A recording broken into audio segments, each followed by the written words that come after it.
So I remember my first day of monk school. I've just shaved my head. I'm now wearing robes. I still look like I'm from London, like I can't get away with it.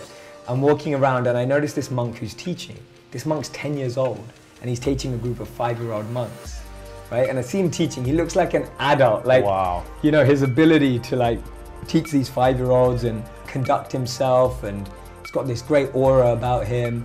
And so I'm kind of eavesdropping on his class. I can't obviously go and sit with a bunch of 5-year-olds, even though I really want to, because I'm like, I feel like a 5-year-old next to that 10-year-old. I went up to him and I said, what are you doing? And he said, oh, well, we just taught their first class ever. And I said, oh, cool. And he said, well, what did you learn in your first class at school?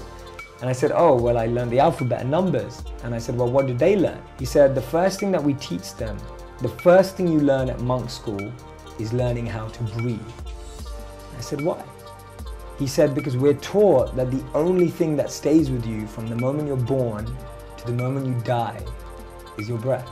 All your friends, family, the country you live in, all of that's gonna change. Mm-hmm. The only thing that doesn't change, that stays with you from the moment you're born to the moment you die, is your breath.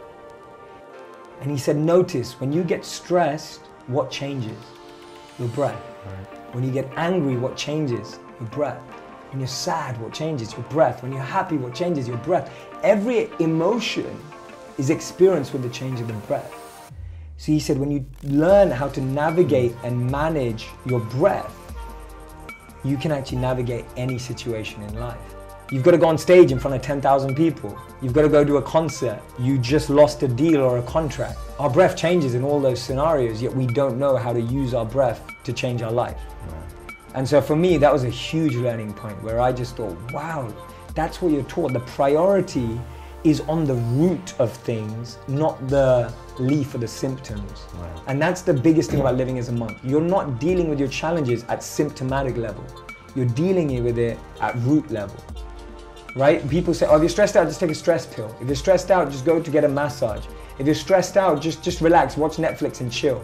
But all that's doing is pacifying you, escape for that hour, 2 hours, maybe a week. But going to the root of it and learning how to change your breath means you can manage any situation in life. And that principle, that's an example of the principle which is so much deeper. That always go to the root. It will take longer, but it will last longer. Right. Right? If you go to the root, it takes longer, but it lasts longer.